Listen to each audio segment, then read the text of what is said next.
4 సంవత్సరాలు general news paper start అయ్యి 4 సంవత్సరాలు అవుతుంది. 4 సంవత్సరాలు దిగ్విజయంగా నడిపించుకొని ఈరోజు క్యాలెండర్ ఆవిష్కరణకు వచ్చినందుకు చాలా సంతోషంగా ఉంది.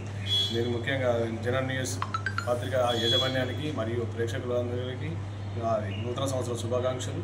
ఇదే విధంగా జనరల్ న్యూస్ జనాల యొక్క ఏమంటారు వాళ్ళ హృదయాలను దోచుకోవాలని, మంచిని బయట పెట్టాలని చెప్పేసి, అవినీతిని వెంటబడాలని చెప్పేసి కోరుతున్నాను. థ్యాంక్